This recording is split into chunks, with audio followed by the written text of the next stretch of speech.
الحمدللہ رب العالمین والصلاة والسلام علی حبیبہ محمد وآلہ وصحبہ اجمعین اما بعد اعوذ باللہ من الشیطان الرجیم بسم اللہ الرحمن الرحیم ان الذین تولوا منکم یوم التقى الجمعان انما استلزهم الشیطان ببعض ما کسبوا ولقد عفا اللہ عنہم ان اللہ غفور حلیم اللهم سبحانك لا علم لنا إلا ما علمتنا إنك أنت العليم الحكيم مولاي صل وسلم دائما أبدا على حبيبك من زانت بالأسر.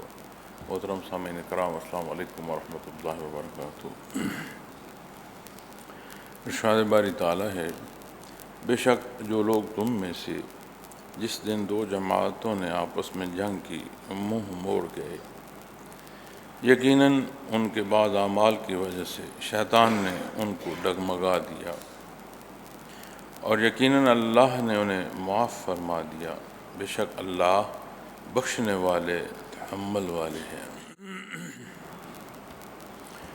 جب غزوہ احد میں ایسی کیفیت پیدا ہوئی کہ دشمن اور دوست کی پہچان نہ رہی، ایسا گڈمڈ ہو گیا صورتحال میں کہ پہچان ممکن نہ رہی تھی، صفیں سلامت نہ رہیں، اور پورے میدان جو ہے اس میں مخلوق جو ہے وہ بکھری نظر آتی ہے.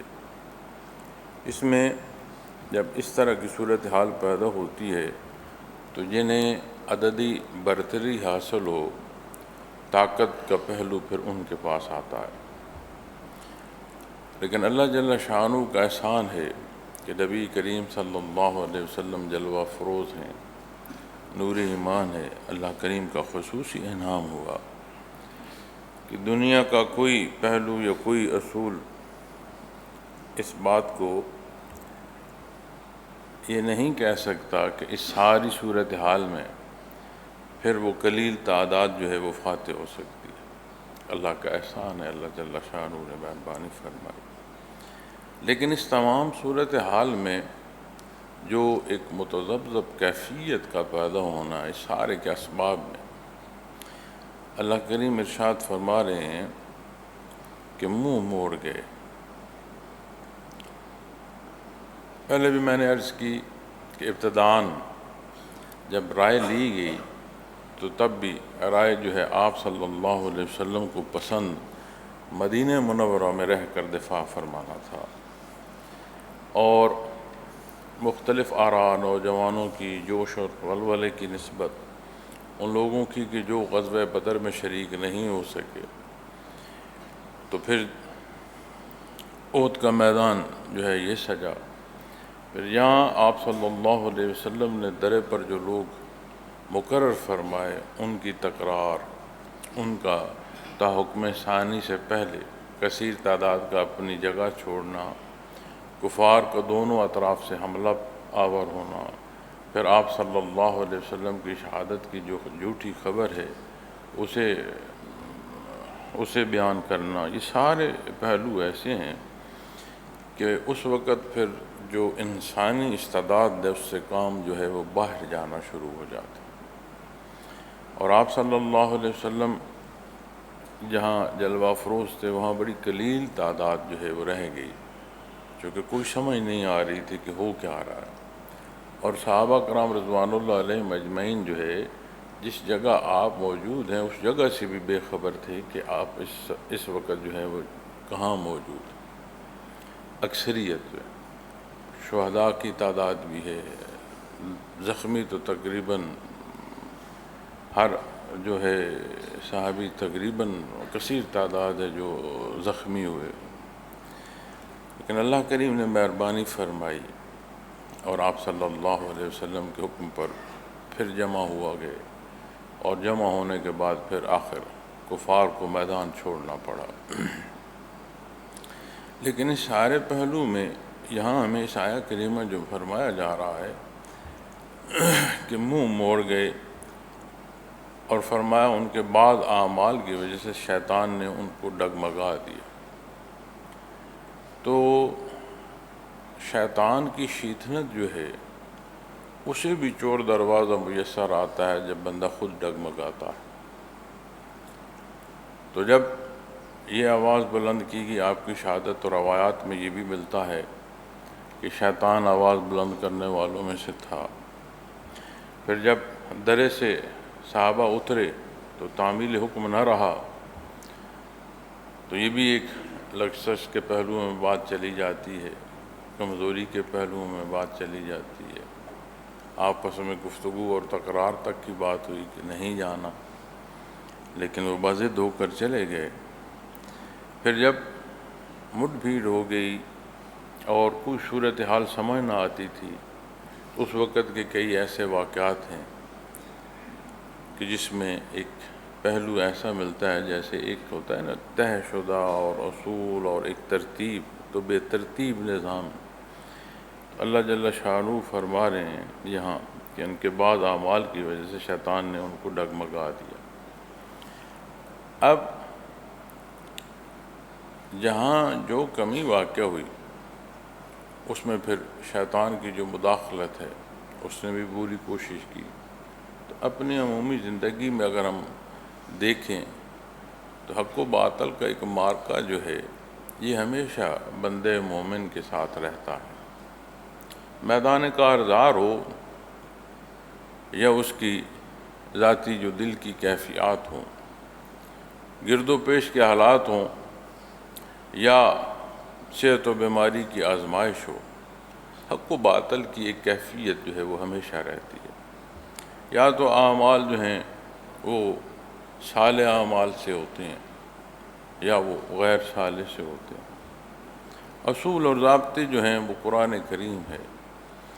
تو یہاں یہ سمجھ لینا چاہیے کہ جہاں ہم عمل میں کمزوری کرتے ہیں وہاں پھر مزید شیطان کو موقع ملتا ہے کہ وہ اور خرابی پیدا کر لیتا ہے۔ اسی طرح یہ جو آج کے بہت بڑے مسائل میں سے ایک مسئلہ ہے کہ جادو ہو گیا ہے، جنات کے اثرات ہیں، خوف آتا ہے اور سمجھ نہیں آتی کہ نقصان پر نقصان ہو رہا ہے، کہیں خون دیکھ رہے ہیں جی، کہیں کپڑے جو ہیں وہ پھٹ گئے ہیں، جہاں شے رکھی وہاں سے مل نہیں رہی۔ ان تمام امور میں بھی اگر آپ غور فرمائیں تو جو ظاہری پہلو نظر آتے ہیں ان سے اور کچھ نہیں ہوتا، لیکن بندے کے اندر خوف پیدا ہوتا ہے۔ جب وہ خائف ہوتا ہے تو پھر وہ مضبوط نہیں رہتا، وہ متزلزل ہو جاتا ہے، تو پھر یہ جو اثرات ہیں ان کا اثر بڑھنا شروع ہو جاتا ہے۔ تو یہاں جب آپ دیکھتے ہیں کہ اعمال کی نسبت فرمایا جا رہا ہے، لیکن اگلا حصہ جو ہے وَلَقَدْ عَفَا اللَّهُ عَنْهُمْ، اور یقیناً اللہ نے انہیں معاف فرمایا۔ یہاں ہم نے اپنا سبق لینا ہے، اپنے لیے رہنمائی لینی ہے، نہ کہ صحابہ کرام رضوان اللہ علیہم اجمعین کی جماعت پر ہم نے بیٹھ کر کوئی انصاف کا پہلو یا منصفی یا عدالت لگانی ہے۔ اس لیے ان کا معاملہ بہت بلند ہے اور بہت نازک ہے، اور اللہ رب العالمین نے ہی ان کے معاملات جو ہیں انہیں ارشاد فرمایا، اللہ جل شانہ نے زندگی کے پہلوؤں میں رہنمائی فرمائی، اور اللہ جل شانہ نے انہیں اسناد سے نوازا۔ وَلَقَدْ عَفَا اللَّهُ عَنْهُمْ، اور یقیناً اللہ نے انہیں معاف فرمایا۔ بعض دفعہ جو اعتراض کرنے والے موذی لوگ ہوتے ہیں وہ کئی پہلوؤں سے اعتراض کرتے ہیں، تو جو بھی غزوہ احد میں اعتراض لے کر آتا ہے اس کا جواب یہ آیا کریمہ اللہ کا کلام خود ارشاد فرما رہا ہے، وہ ہے نہیں ہے، وہ کیا اعتراض کر رہے ہیں کیا نہیں کر رہے ہیں۔ اللہ کریم جب فرماتے ہیں وَلَقَدْ عَفَا اللَّهُ عَنْهُمْ، بات ہی تمام ہو جاتی ہے، ہم سے بات ہی بہت اونچی ہے، بہت بڑی ہے۔ ان اللہ غفور حلیم، بے شک اللہ بخشنے والے تحمل والے۔ قرآن کریم میں یہ بھی بیان فرمایا گیا ہے آخرت میں جب اہل جنت کی بات آتی ہے کہ اللہ کریم نے یہ تمہارے صالح اعمال کا صلہ تمہیں عطا فرمایا۔ صالح اعمال کا افزانہ ہے، صلہ ہے، اس کا بدلہ ہے۔ یہ اللہ کریم نے فرمایا، اور یہ اس کا احسان ہے۔ اب صالح اعمال کا صلہ جب دیکھا جائے گا، اس پر بحث کی جائے گی، تو سادہ سی جو بات ہے وہ یہ ہے کہ وہ راستہ جس کا حکم اللہ نے عطا فرمایا، اس تعمیل حکم پر اللہ نے انعام عطا فرمایا۔ لیکن جب انعام پر بحث کریں گے اور انعام کے حصول کے لیے جو ضابطے ان پر بحث کریں گے، تو ہم قرض سے نہیں نکل پاتے، مقروض ہیں۔ جو کچھ ہے سب اللہ کریم کا ہے۔ جس ہدایت پر عمل پیرا ہو کر بندہ نیکی کی راہ پر گامزن ہوتا ہے، وہ ہدایت بھی اس کی بخشی ہوئی ہے۔ تو ہر شے جو ہے اس کا مالک اللہ کریم ہے، اور اللہ جل شانہ کی جو بخشش ہے، اس کا بخشنا جو ہے، یہ مخلوق اور مالک کے درمیان جب بات آتی ہے تو اس کے افزانے کوئی نہیں ہے۔ یہ ساری اس کی رحمت اور اس کے کرم کے فیصلے ہیں کہ وہ معاف فرماتا ہے، بخشتا ہے، یہ اس کی شان۔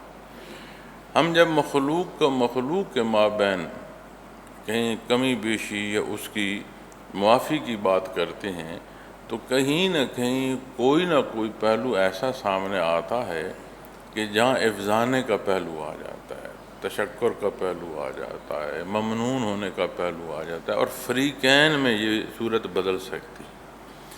اللہ جل شانہ کی نسبت جس پہلو سے بھی دیکھیں گے وہ عطا کا پہلو ہوگا، اس لیے کہ وہ مالک ہے اور وہ بے نیاز ہے۔ مخلوق محتاج ہے، وہ محتاج نہیں۔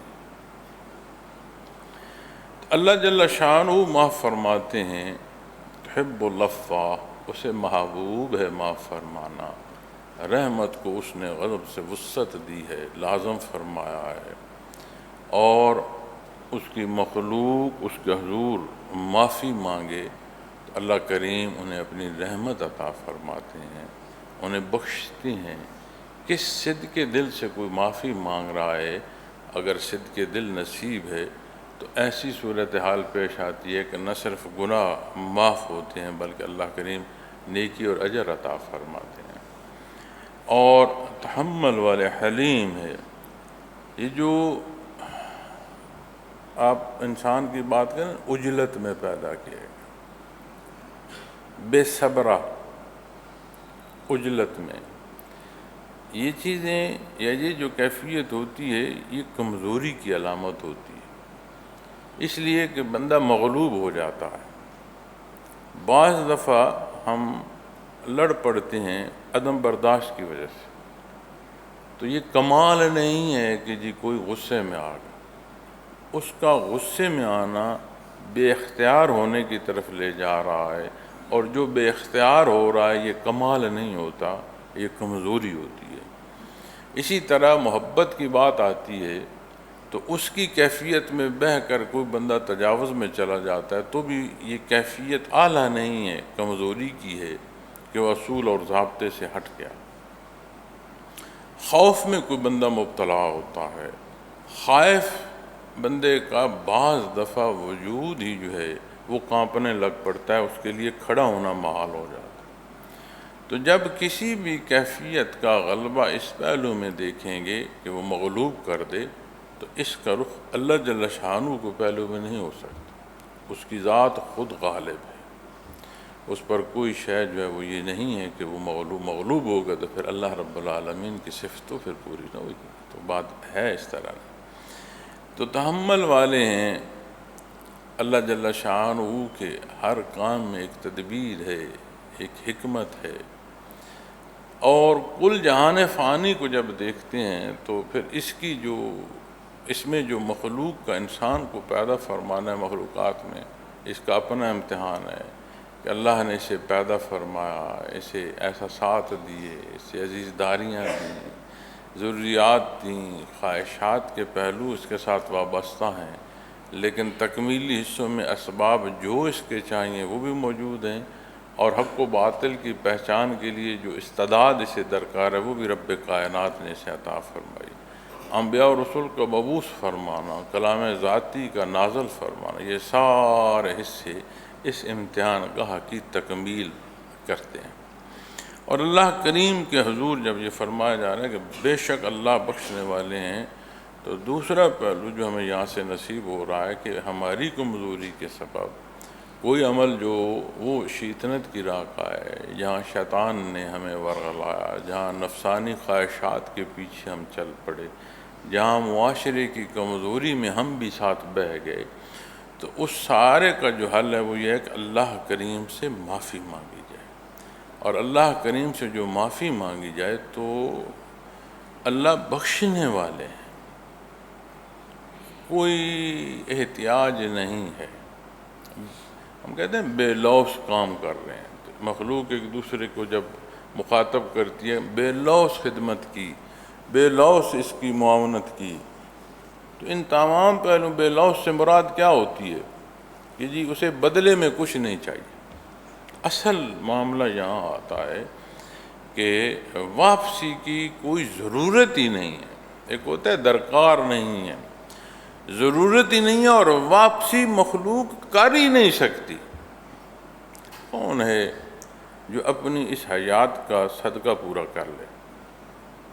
ہم تو روز کہتے ہیں نا، یا اللہ تیرا شکر ہے تو نے کھانے کو دیا، تو نے پہننے کو دیا، تو نے یہ جو احساس دیا ہے، وگرنہ لوگ پاگل خانوں میں ہیں اگر شعور نہ ہو۔ اہل خانہ کی نسبت دیکھو، اولاد کی نسبت دیکھو، ایک ایک پہلو کی نسبت دیکھو۔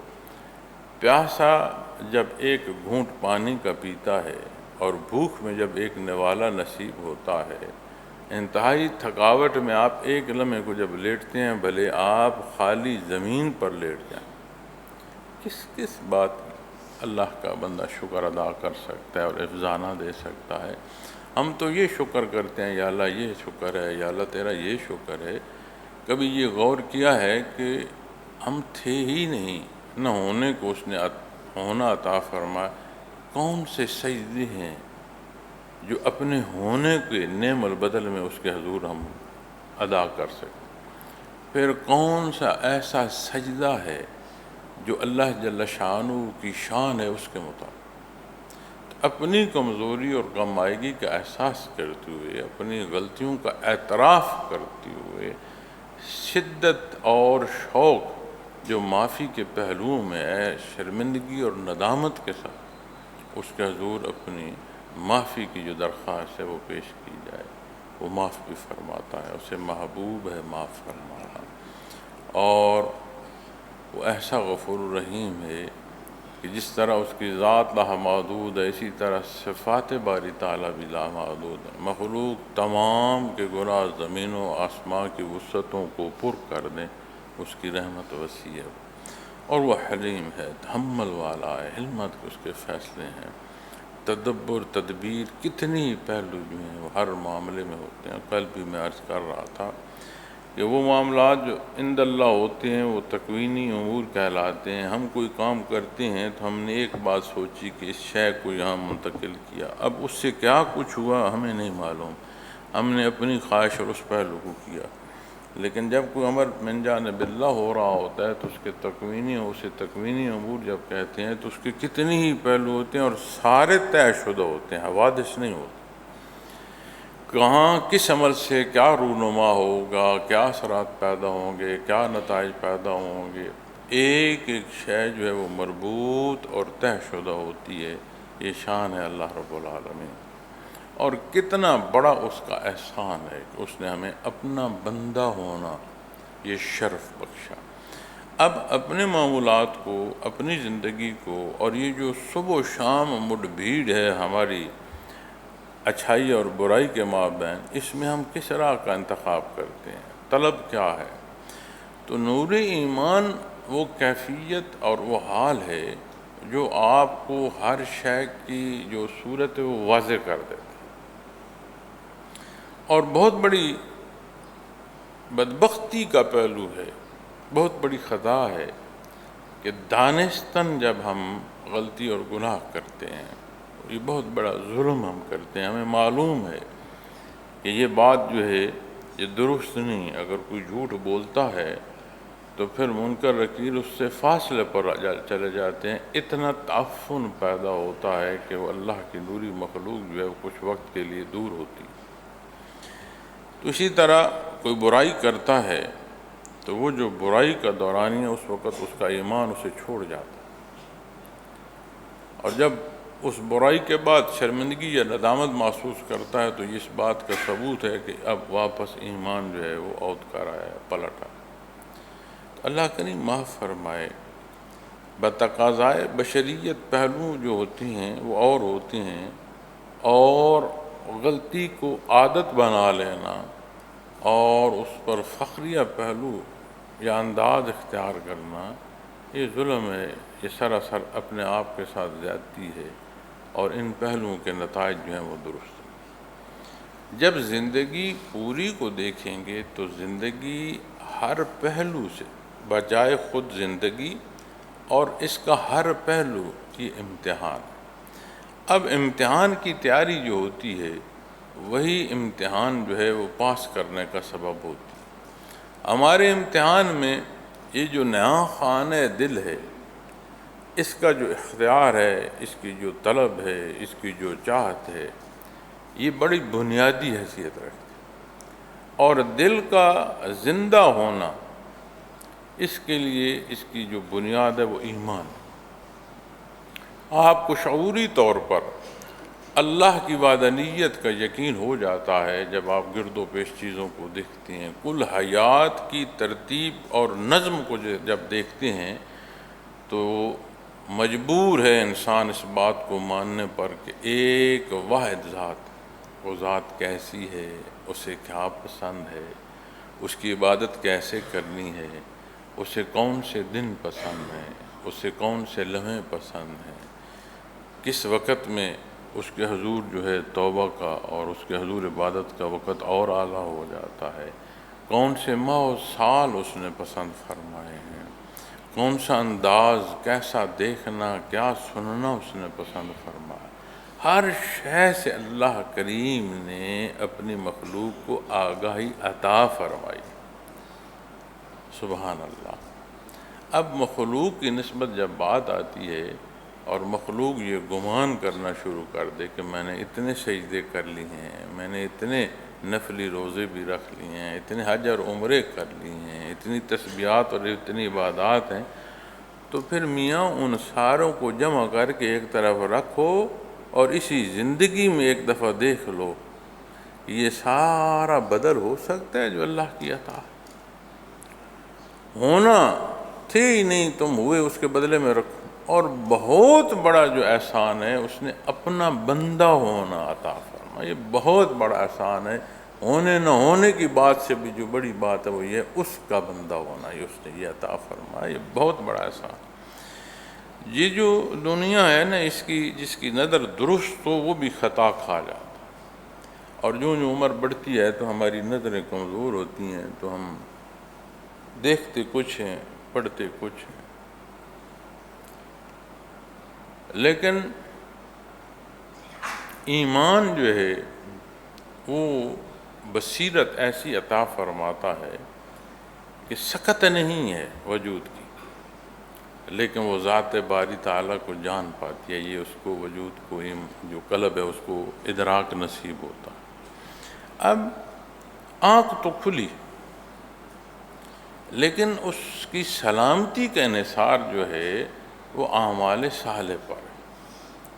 ایمان لائے آمنو تک نصیب ہوا، پھر عمل الصالحات۔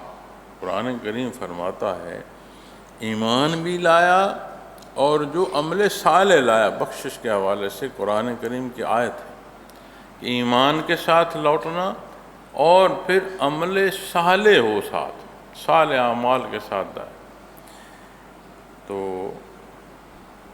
پھر اس کی آنکھ، اس کی سمجھ، اس کی دانش قلب کی، جسے آپ بندے مومن کی آپ بصیرت کہہ سکتے ہیں، تو بصارت بیکار ہے اگر قلبی بصیرت نصیب نہ ہو، اور بصارت نہ ہو، ایمان نصیب ہو، تو قلبی بصیرت دنیا اور آخرت کے لیے انسان کی کامیابی کا سبب ہو جاتی ہے اللہ کی رحمت سے۔ عبادات کی ادائیگی میں یہ محسوس کرنا کہ یہ بار ہے، یہ کمزوری ہے، یہاں خرابی ہے، یہاں نفس جو ہے وہ توانا ہو رہا ہے، یہاں شیطان کی جو ہے وہ مداخلت ہو رہی ہے، یہ نشانی ہے۔ آپ اپنی قیمتی شے کے تحفظ میں رات بھر ہر کھٹکے پر چونکتے ہیں کہ میرے گھر میں کوئی قیمتی شے ہے، کہیں کھٹکا ہو تو چونک جاتا ہے انسان کہ کوئی اٹھانے تو نہیں آ گیا، کوئی چھیننے تو نہیں آ گیا، کہیں مخبری تو نہیں ہو۔ تو یہ جو صالح اعمال پر سستی اور کاہلی ہے، یہاں ہم کیوں نہیں کھٹکتے کہ کیا عمل کیا ہے کہ نیکی کی طرف جانا جو ہے وہ بھارا لگ رہا ہے، سستی اور قائلی پیدا ہو رہی ہے، عبادات کی ادائیگی میں اپنا کمال نظر آ رہا ہے۔ تو یہ سارا کیا ہے؟ یہ نقص ہے۔ یہاں ہم کیوں نہیں کھٹکتے کہ کھٹکا ہوا ہے، ہم کیوں نہیں چونکے؟ تو جب بھی اپنی زندگی میں یہ تجاوزات ہم دیکھیں، اپنے قلب میں یہ خیالات دیکھیں، خیال کا آنا اور بات، کوئی غلط خیال آ جائے تو وہ بے اختیار ہوتا ہے، لیکن اس خیال کو سوچتے جاؤ، یہ آپ اپنا اختیار استعمال کر رہے۔ اللہ ایسا غفور الرحیم ہے کہ صاحب ایمان کو اگر کوئی غلط خیال آ جائے لیکن وہ اللہ کے لیے اسے رد کر دے اور اختیار نہ کرے، غلط خیال آیا، اچھا خیال نہیں آیا، غلط خیال آیا، لیکن اس نے رد کیا اللہ کے لیے، اللہ اس پر بھی اسے اجر نیکی کا عطا فرماتے ہیں، ثواب عطا فرماتے ہیں، نیکی عطا فرماتے ہیں کہ اس نے برائی کا جو خیال آیا اسے رد کیا، اور نیکی کا خیال آئے کرے نہیں، اسے پھر بھی وہ نیکی کا اجر دیتے ہیں، اللہ کرے، ایسے غفور ہوئے۔ تو جب بھی اللہ جل شانہ کی نسبت دیکھو، مانگو، مخلوق کے تعلقات کا اطلاق نہ کیا کریں۔ یہ عمل کیا ہے اب اللہ ناراض ہو گیا، اب میں نے یہ کیا ہے اللہ اب راضی ہو گیا۔ تو مختلف اعمال کے جو کیفیات ہیں، کیا نعوذ باللہ اللہ کریم اس سے مغلوب ہو جائیں؟ پھر اپنے اعمال کو اگر ہم دیکھیں، اللہ ہمیں معاف فرمائے، ہماری کمزوریاں اور خطائیں، یہ زندگی بھری پڑی ہوتی ہے، لمحے بھرے پڑے ہوتے ہیں، ایک لمحے اور ایک لحظے میں ایسے خیال اور ایسے عمل سے ہم گزر جاتے ہیں کہ جسے اگر فقہ پر تحقیق کریں تو رونگٹے کھڑے ہو جائیں۔ عمومی گفتگو میں دین پر جو بحث کرتے ہیں اس سے اجتناب کرنی چاہیے۔ اگر اس درجے کا دینی علم ہے تو پھر گفتگو کرو، غلط اور صحیح کی پہچان کرو، وگرنہ پسند ذاتی پر جب آپ دین پر بحث کریں گے تو بہت سارا تجاوز ہے۔ اسی لیے قرآن کریم میں استغفار کا فرمایا گیا ہے، اسی لیے مشائخ سالکین کو یہ تاکید کرتے ہیں کہ استغفار جو ہے وہ پڑھا جائے، تسبیح پڑھی جائے، دانستہ و نادانستہ جو غلطیاں اور گناہ ہیں ان کی معافی کا سبب ہوتا رہے، اپنی کم مائگی کا جو ہے احساس ہوتا رہے۔ تو یہ وہ حقائق ہیں جن میں ہم زندگی بسر کر رہے ہیں۔ میں نے کسی کو کیا کہنا، میں تو خود جب اپنے قلب میں جھانکوں تو بے شمار پہلو سے دیکھوں تو پھر میرے پاس کہاں فرصت ہے کہ پھر میں دوسروں پر اعتراضات اٹھاتا پھروں۔ میں تو اپنی جو ہے صفائی اسے پوری نہ کر پاؤں۔ اس لیے جتنا اپنی ذات پر ہم توجہ دیں گے اتنا دوسرے کی بہتری کا بھی سبب ہوتے چلے جائیں گے۔ اور بہت بڑا نسخہ جو ہے قلوب کی صفائی کا، یہ اللہ کی یاد۔ اللہ کریم نے ہر شے کی صفائی کا نسخہ بنایا، لِكُلِّ شَيْءٍ سِقَالَةٌ وَسِقَالَةُ الْقُلُوبِ ذِكْرُ اللّہ۔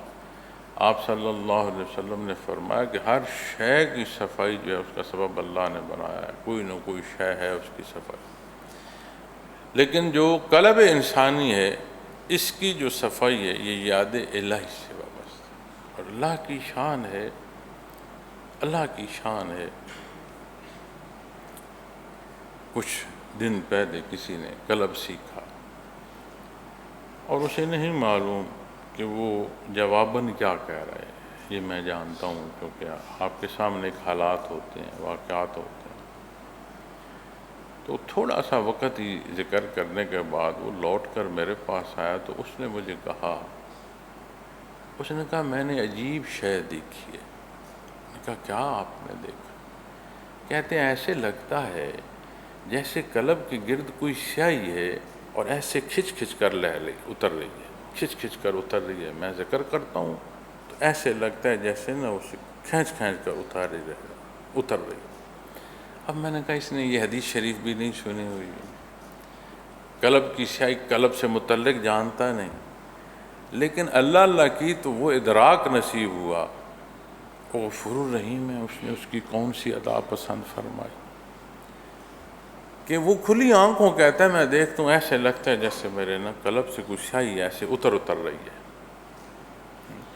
میں نے کہا اسے نہیں معلوم، لیکن اس کی نشاندہی جو ہے وہ محمد رسول اللہ صلی اللہ علیہ وسلم نے فرما دیا۔ اس علاج پر آیا ہے، کیا معاملہ اللہ بہتر جانتا ہے، کسی کے بارے خطا کار نیکوں کا ہم کون ہوتے ہیں فیصلہ کرنے والے؟ لیکن یہ حال ہی میں میرے سامنے اس حدیث شریف کی جو شرح ہے وہ عملی طور پر میں نے دیکھی، تو اپنے قلوب کا منور ہونا یہ خالص اللہ کی یاد سے وابستہ ہے۔ قلوب میں انوارات ہوں گے، قلوب صاف ہوں گے تو نیتیں یقیناً اعلیٰ اور صاف ہوں۔ تو جب نیت خالص ہو تو اعمال بد تو نہیں ہو سکتے۔ غفور الرحیم ہے، ہدایت عطا فرماتا ہے۔ اپنے جو ذکر کے اسباق ہیں ان پر محنت فرمایا کریں، وقت دیا کریں۔ دنیا کو دیکھا ہے کہ اس کے لیے دین ہم چھوڑتے ہیں اور دنیا پوری نہیں ہوتی۔ دین پر عمل پیرا ہوا جائے تو دنیا کہیں جاتی نہیں ہے۔ آپ کی تشفی، آپ کا تشکر کا پہلو تک آپ پہنچتے ہیں تو شکر تبھی بندہ کرتا ہے نا جب وہ سیر ہو جاتا ہے۔ تو اللہ کریم جو ہے وہ مسبب الاسباب ہے، ضروریات کی تکمیل بھی فرمانا اس کے دست قدرت سے باہر تو نہ۔ اللہ کریم میرا آپ کا حامی و ناصر ہو، اور یہ جو اس فرمان ان اللہ غفور حلیم، ہمیں اس نے اپنا بندہ ہونا عطا فرمایا۔ اللہ اس ایمان کی سلامتی کے ساتھ اس امتحان گاہ سے لے جائے۔ اللہ پاک میرا اور آپ کا حامی و ناصر ہو۔ وآخر دعوانا الحمدللہ۔